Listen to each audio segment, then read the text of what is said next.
The sea below is a black void, broken only by the faint shimmer of moonlight on restless waves. High above, a formation of Japanese bombers cuts through the night, engines humming like distant thunder. In the cockpits, the pilots are calm, confident. They have flown dozens of night raids without challenge. American radar, a laughable gadget, a toy for engineers, not a threat to warriors of the Imperial Air Service then. A crackle of radio static, not from them. From somewhere else.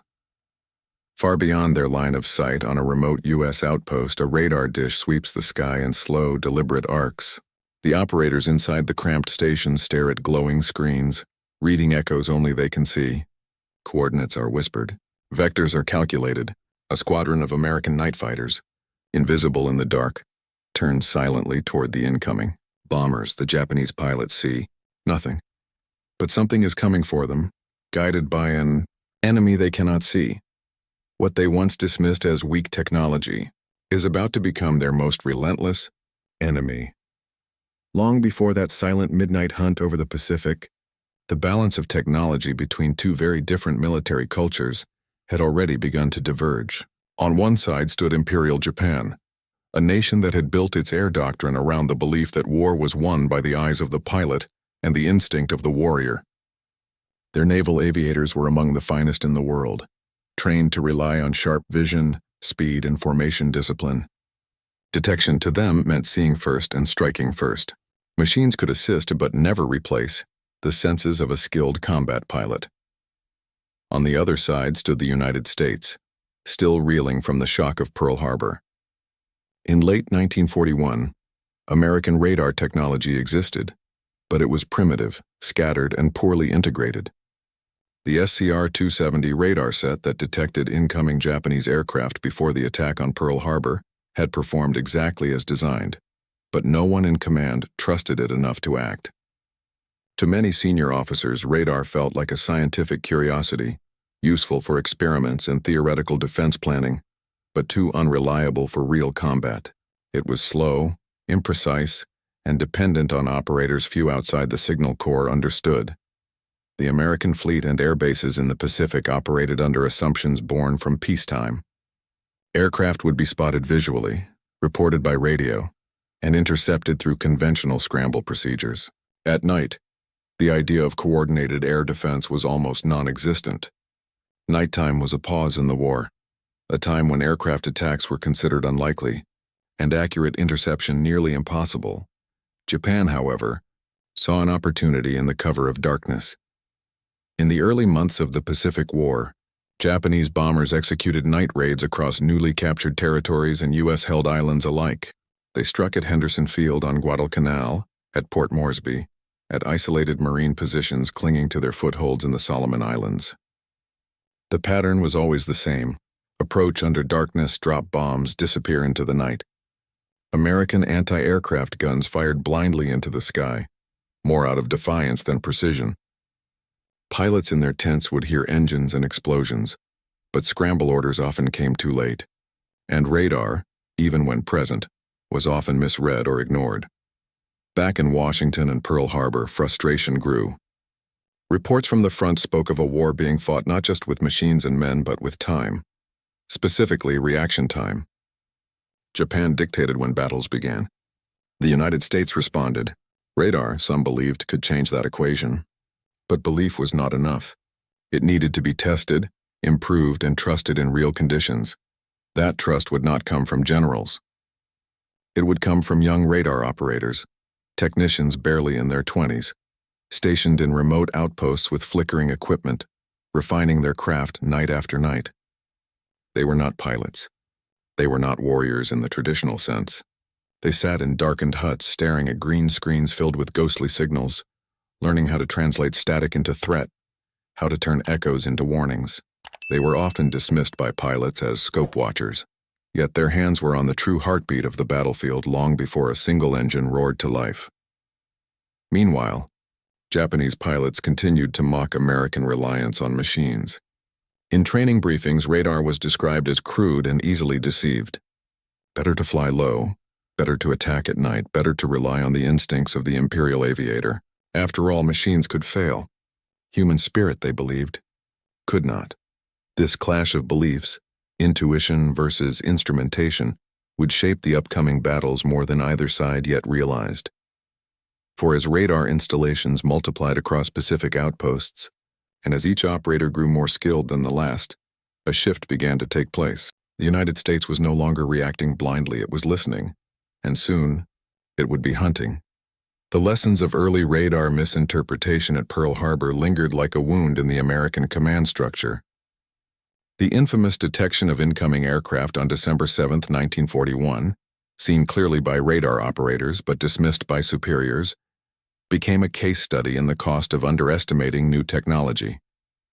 In war colleges and officer briefings, a new term began circulating: sensor discipline. It meant trusting what machines could see, even when human instinct lagged behind. As the Pacific campaign expanded, radar sets like the SCR-270 and the more refined SCR-527 were shipped in crates to forward bases carved from coral and jungle. These radar stations were crude at first, little more than canvas tents covering humming equipment, guarded by sandbags and manned by technicians working in heat and isolation. Yet every night they swept the skies in broad arcs, silently tracking movements far beyond the eyes of any sentry or pilot. Then came Guadalcanal, the crucible. Henderson Field was barely more than a strip of dirt, constantly bombed, constantly repaired. Japanese night raids became routine, their bombers drifting in from the sea like phantoms.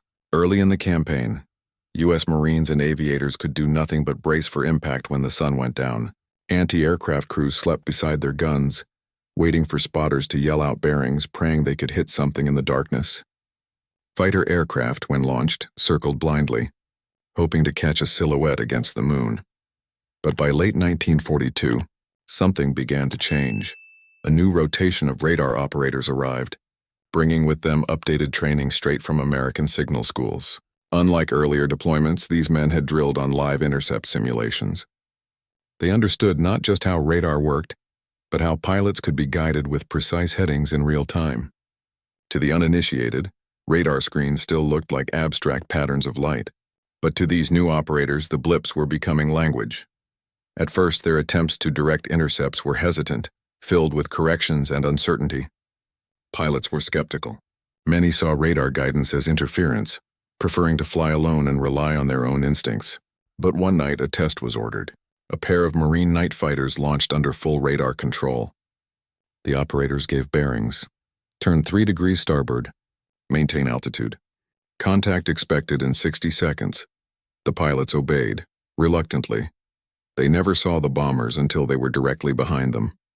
That night, radar-guided interception drew first blood. Word of the success spread quietly through the base. Pilots who once dismissed the operators as background staff began to linger near the radar tents, asking quiet questions about how they could better understand the signals. For the first time, radar was not just a warning system. It was a weapon. Across the water, Japanese intelligence officers began observing a disturbing pattern.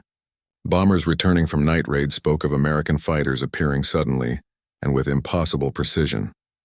Some pilots reported seeing nothing at all before tracers streaked past their wings. They strike from the dark like ghosts, one crewman wrote in a confidential report. They do not search. They know. Japanese command attributed these incidents to luck, to aggressive American patrol patterns, to coincidence. Radar in their reports was mentioned but never feared. They still viewed it as a limited-range coastal detection tool, not something that could control aircraft in open night skies. Their doctrine remained rooted in visual contact and formation discipline. The Americans, however, were no longer merely detecting. They were stalking. Each night, radar operators refined their timing. They learned to filter out weather interference, to distinguish between decoys and real attack vectors. More importantly, they developed a rhythm with pilots, a trust forged in the silence between bearings and engine throttle. And in that silent cooperation between man and machine, the foundations of a new kind of warfare were being built, one where the first shot would be fired not by the eye, but by the echo. And that new warfare was about to reach its first true test. Radar in the Pacific did not arrive as a polished, war-winning miracle. It arrived as crates of sensitive equipment, prone to overheating in tropical climates and thrown off by humidity and salt air. The SCR-270 and its naval counterpart, the CXM radar, were not designed for the brutal reality of forward island warfare. Their signals flickered with interference. Their components corroded quickly. Yet each night the operators stayed with their machines, adjusting calibration dials with the delicacy of surgeons. They were not celebrated aviators or decorated Marines. They were electricians, radio men, students of physics turned. To most airmen, the radar screens looked like meaningless static. But within that static lay patterns. Ascent curves, formation signatures, the slow arc of a bomber wing lining up for a run. With practice, U.S. operators could identify the difference between weather, decoys, and real threats miles before visual confirmation. What began as rough estimates evolved into precise vector lines. Radar's early critics argued it could only warn. But with improved directional antennas and tighter signal processing, it began to direct. Radar was evolving, not as a passive eye, but as an active nerve system guiding the war machine. In war rooms and command tents, officers began referring to radar screens not as displays, but as windows into the future, showing where the enemy would be, not where he was. And for the first time, American forces could act first, not merely react. It was a small shift, but in the Pacific night, it meant everything. They were rarely seen on newsreels, never mentioned in dispatches, and almost invisible in unit photographs. Radar operators worked in darkness inside cramped, sweltering huts lit only by the glow of oscilloscopes. Their uniforms were often drenched with sweat, headphones pressed to their ears, notebooks filled with bearings and altitude estimates accumulating beside them.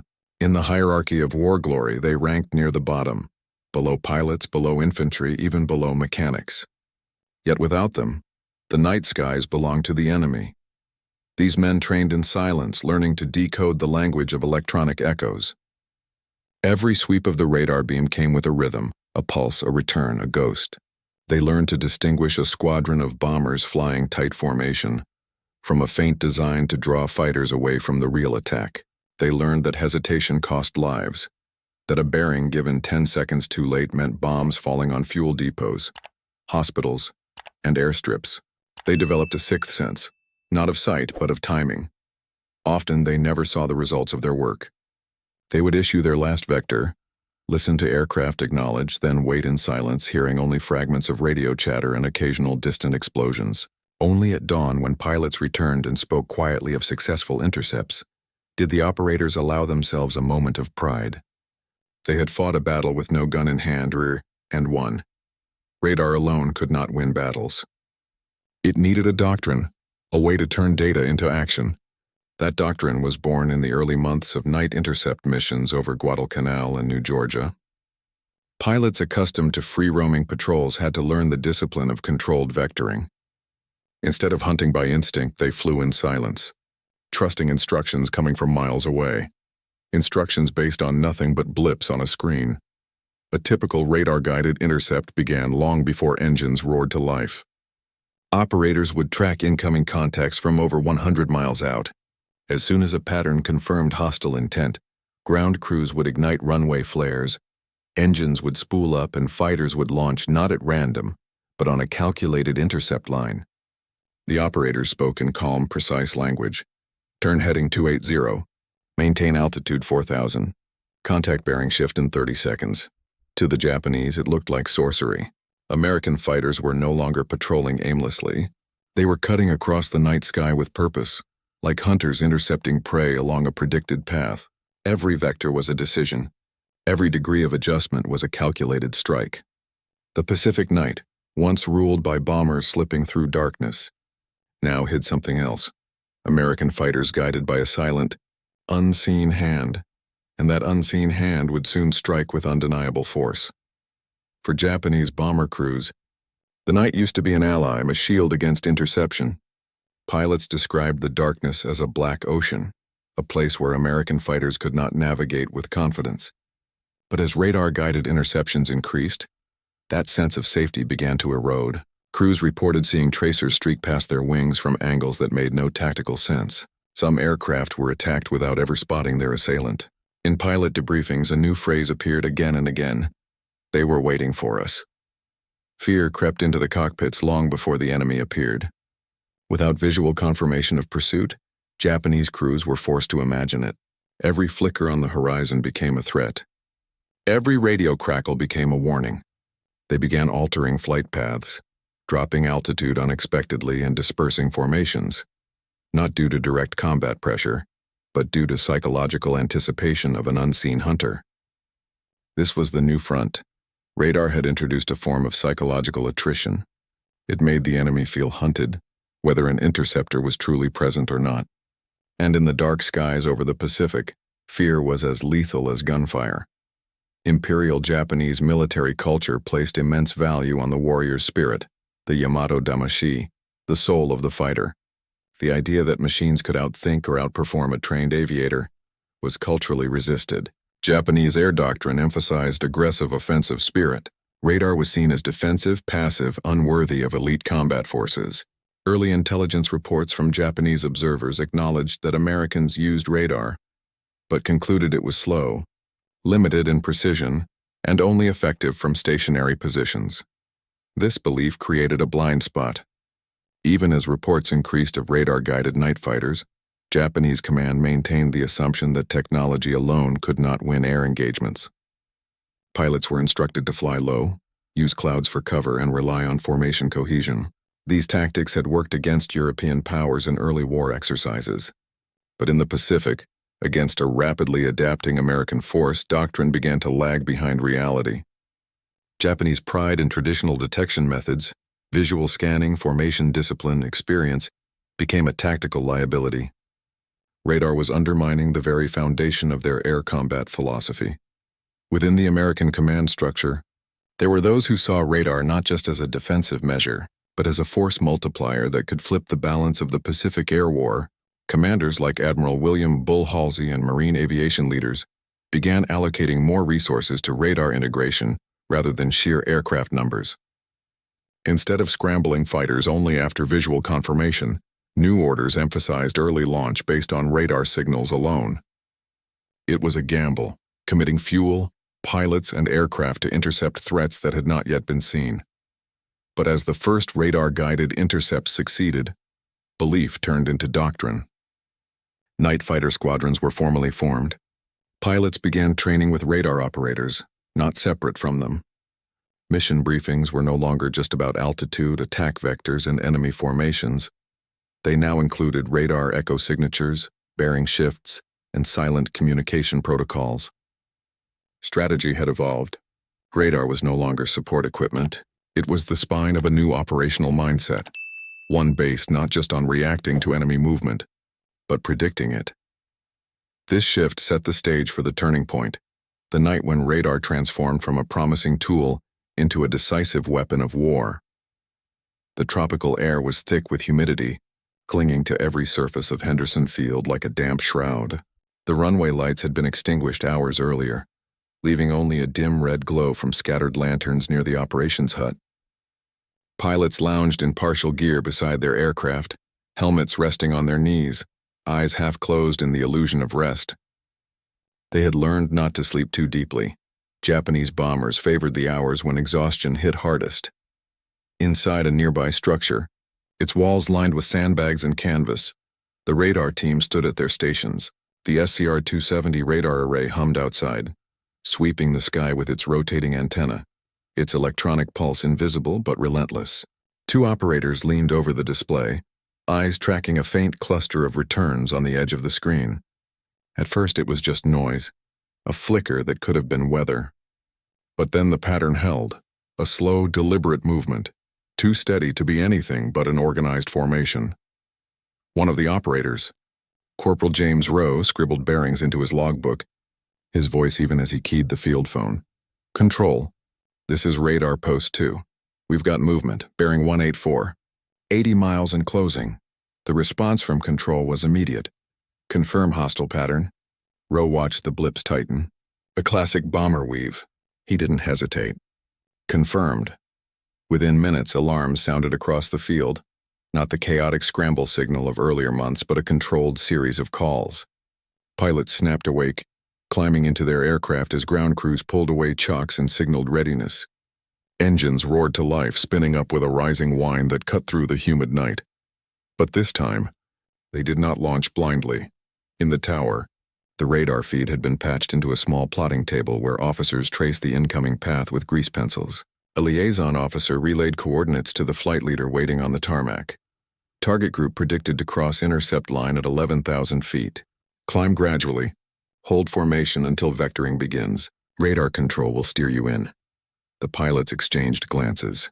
This was still new, trusting a voice miles away over their own instincts. But recent successes had taught them that somewhere in the darkness, men seated at glowing screens could see what they could not. Engines throttled. Wheels lifted from the runway. The night fighters rose toward the stars. Clearly, his voice steady despite the pounding in his chest. Night Flight 1. Adjust heading to 180. Maintain climb. Above the Pacific, the fighters banked smoothly, wings reflecting faint moonlight as they aligned themselves with the unseen approach. They still saw nothing, only darkness stretching endlessly ahead. Inside the Japanese bombers, the mood was confident. The crews had made this run before. Their path took them along a predictable approach route, one they believed exploited gaps in American detection. They kept altitude steady, instruments glowing dimly in the enclosed cockpit spaces. The ocean below was invisible. The enemy, if present, was unseen. Then at exactly 48 miles out, Rowe's radar scope lit with clarity. The bombers had crossed a threshold, a point where radar returns sharpened and altitude could be confidently estimated. He opened the channel again. Night Flight 1 turned to 178. Increase speed, you're on course, contact in 90 seconds. In the lead fighter, the pilot's hands tightened on the controls. The radio was silent, aside from the calm voice from the ground. No one spoke. There was nothing to see. No silhouettes, no horizon markers, just darkness. Rowe, staring at the scope, could feel the moment converging. The blips representing the fighters were closing fast on the bomber formation. He made a micro-adjustment. Correct 3 degrees port. Maintain altitude. Stand by for visual confirmation. On the Japanese side, nothing had changed. They flew straight, unsuspecting. Then, a flicker. In the distance, a faint shape appeared against the stars. One of the American pilots saw it, just a sliver of darkness moving where the sky should have been still. Tally. He didn't wait. He rolled smoothly and cut throttle, lining up his target with precision that felt unnatural in total darkness. He fired. Tracer rounds sliced through the sky, bright lines cutting upward like glowing threads. They struck the lead bomber's wing. Shock rippled through the formation. Rowe heard the pilot's brief, calm transmission. Engaged. At that moment, radar had not just detected, it had hunted, and the night skies over the Pacific would never feel the same again. The first bomber spiraled downward, its wing ablaze, illuminating the night like a fiery beacon. Shockwaves rippled through the Japanese formation. Pilots shouted into their radios, their voices strained, demanding visual confirmation of the attackers. But there was nothing. No silhouettes, no engine sounds, until it was already too late. They appear from nowhere. One bomber officer would later write in his after-action log, "There is no warning, only fire." The American fighters had no need for search patterns or sweeping arcs across the sky. Every movement they made was deliberate, called out by calm voices thousands of feet below. In the radar hut, Rowe and his partner tracked the chaos in real time. Each time a bomber attempted to break away or dive, the radar echo shifted, and a new vector was issued instantly. Night Flight 2, contact turning east. Adjust bearing to 168. Altitude dropping to 9,000. The radio reply crackled through. Copy, moving to intercept. Below, Japanese bombers attempted evasive maneuvers traditionally effective against patrol-based fighters. They broke formation, hoping that scattering would force the Americans to choose a single target. But this time, every movement was seen. Radar operators tracked each echo like a hunter marking footprints in the snow. Multiple splits detected. Prioritize central contact. Others will reappear on subsequent sweep. Fighters banked hard, engines howling as they adjusted course with surgical precision. It was no longer a chase. It was an execution. In previous months, night engagements were chaotic affairs. Bursts of gunfire in the dark, pilots firing blindly, unable to confirm targets. Tonight was different. Each American pilot spoke only when necessary. There was an eerie discipline to their voices, almost detached. They did not search for targets. They waited for them to appear on command. Radar had become more than a tool. It was a conductor, orchestrating a deadly ballet in the skies above Guadalcanal. For the Japanese crews, confusion turned to fear. Pilots dropped altitude sharply, hoping to lose the attackers against the dark ocean. Others climbed, gambling that American planes would overshoot. But with every move, the same calm voice returned to the American pilots. Target descending. Adjust 3 degrees. Hold. Weapons free. Another bomber fell, and another. By the 10th minute of engagement, the battle had transformed completely. Instead of bombers approaching their target with confident precision, they were scattered, broken into fragments. Some continued forward out of sheer momentum, trying to fulfill their mission despite the odds. Others abandoned the objective entirely, turning back toward their base in disbelief. In the radar hut, the operators saw it happen on the scope before any pilot confirmed it. The formation signature dissolved. No longer a coherent cluster, but a spray of disorganized contacts fleeing in different directions. Rowe removed his headphones for a moment, just long enough to exhale. Radar had not simply detected an attack. It had prevented one. High above, one American pilot watched a burning bomber drift downward like a falling star. He keyed his radio briefly. Ground control, interception successful, targets dispersing, radar vectors holding accurate. Inside the Japanese command network, silence fell. The returning bombers, those that survived, brought back a story that their officers struggled to accept. They reported interception before visual detection, coordinated attacks from multiple angles, and a sense of being tracked even before crossing into strike range. An Imperial Air Service intelligence officer summarized the mission in a terse line that would later appear in translated archives. The Americans no longer wait to be attacked. They meet us in the dark. That night became a turning point not only in tactics, but in belief. Radar was no longer considered a passive instrument. It had become a strategic asset capable of turning night, once the ally of the bomber, into a new battlefield dominated by those who could see without eyes. And in the Pacific War, a silent shift had begun. Dawn broke slowly over Guadalcanal, casting long shadows across Henderson Field. The night's tension still lingered in the humid air. Mechanics and ground crews, who had spent countless nights preparing aircraft that rarely returned from night, intercept missions now watched in disbelief as every fighter touched down smoothly, guns empty, fuel low but intact. The pilots climbed out of their cockpits one by one. There were no triumphant cheers, no exaggerated celebrations, just a quiet understanding among the men. Something had changed. Radar crews emerged from their stations, blinking in the sunlight, exhausted but alert. Lieutenant Rowe walked the flight line, clipboard in hand, but the usual uncertainty was gone. This time the tallies were clear. 11 bombers confirmed downed. Multiple others scattered and forced to abort before reaching the island. Only then did the reality settle in. Not a single Japanese bomb had fallen on Guadalcanal that night. For the American ground troops who had grown used to nightly bombings and the ominous wail of enemy engines overhead, the silence was almost unsettling. One Marine later wrote in his diary, "We kept waiting for the sirens, waiting for the ground to shake." But nothing came. The night stayed quiet. That's when someone said, "Maybe radar got him." At the radar station, the mood was different. There was pride, yes, but also a silent, heavy responsibility. Success meant expectation. From this night forward, Henderson Field would not simply react to danger, it would anticipate it. Rowe didn't celebrate.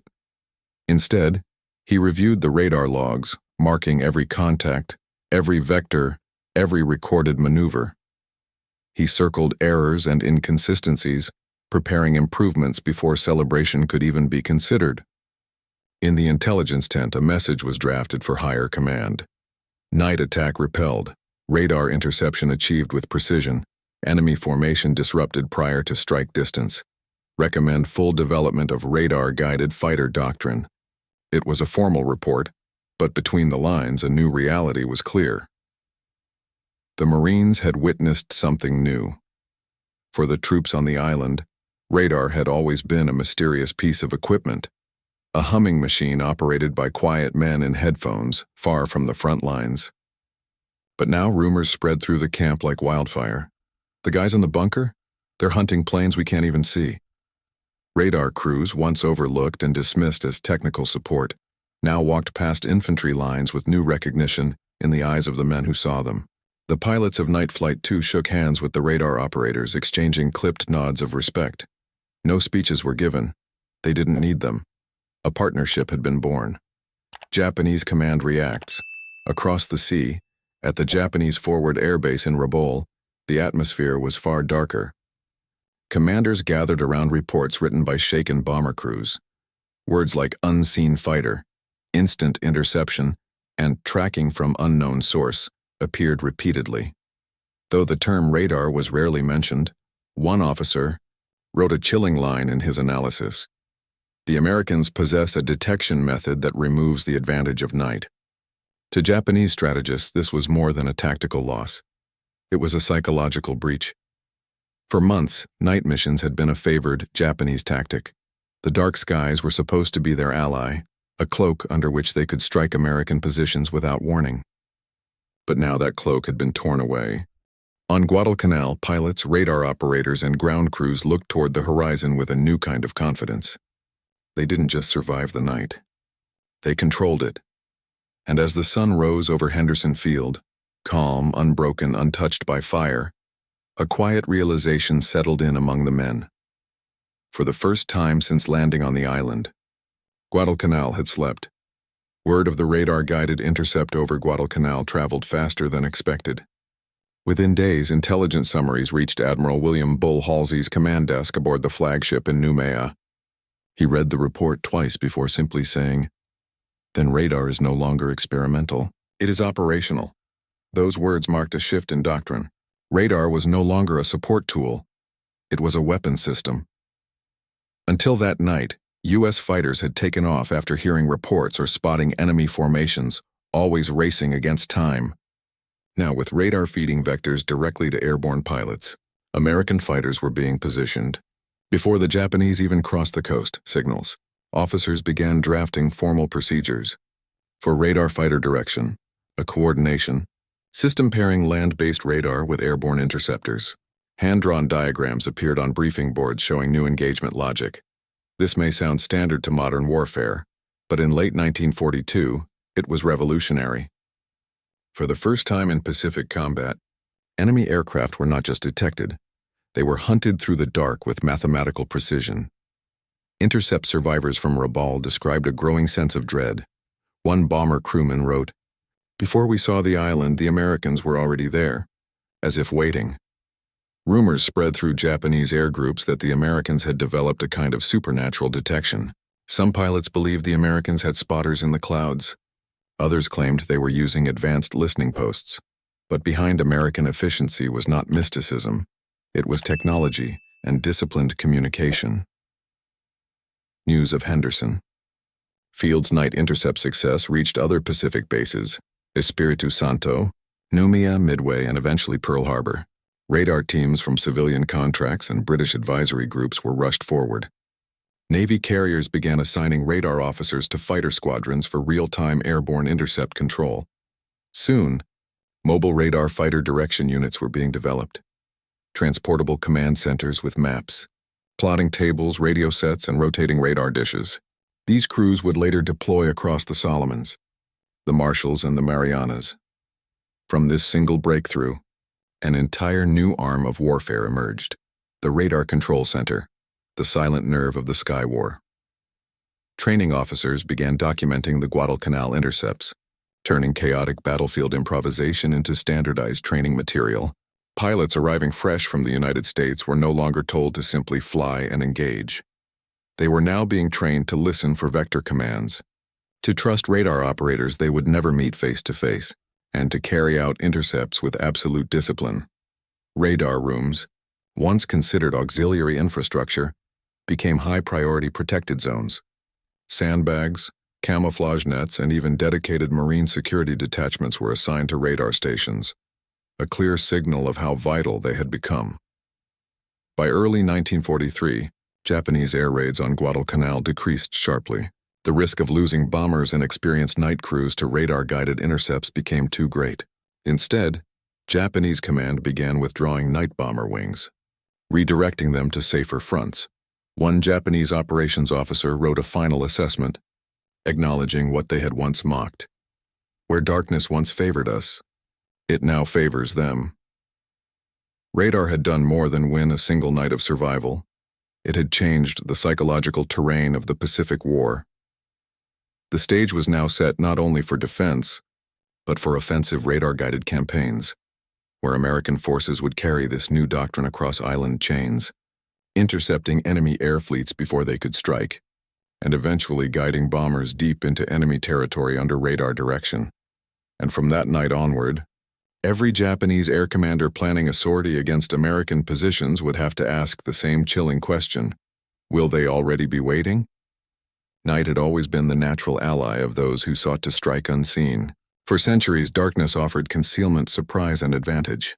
But on Guadalcanal, that ancient law of war was rewritten. American radar did not burn brightly or roar in triumph. It whispered, it pulsed, it guided, invisible yet decisive. In the cold glow of green screens, in the careful calculations of young operators, technology became a new kind of sentinel. The Japanese pilots who had once scoffed at weak instruments learned a harsh truth. War is not won by confidence alone. It is won by knowledge, preparation, and the ability to act on information faster than the enemy can react. Machines, once dismissed as auxiliary, proved themselves capable of shaping the battlefield with precision, discipline, and foresight. The night was no longer a shield. It had become a stage on which unseen operators choreographed destruction and defense alike. Beyond Guadalcanal, the ripple effect of radar-guided tactics transformed the Pacific campaign. Night fighter units, mobile radar detachments, and integrated command systems became cornerstones of Allied air strategy. Pilots, operators, and commanders learned to trust one another across invisible threads, a cooperation born of necessity, but strengthened by repeated success. And in the process, the human element remained central. Behind every echo, every blip, every calculated intercept, stood men whose skill and vigilance gave life to the technology they commanded. History often remembers the striking planes, the daring maneuvers, and the roaring engines, but sometimes it is the quiet work in the shadows that defines victory. Guadalcanal's nights taught that lesson. The enemy who cannot be seen is not always a pilot in the cockpit. Sometimes, it is a pulse of energy on a screen, a voice in a headset, a mind trained to anticipate and act before the strike arrives. In the end, radar became more than a tool. It became a symbol of adaptation, of discipline, of the invisible hand shaping the tide of war. And as the Pacific night stretched endlessly, the American operators and pilots who mastered it proved that vision was no longer bound to the eyes alone. It could exist in circuits, signals, and the steadfast minds that interpreted them. The darkness belonged to no one, until it was mastered.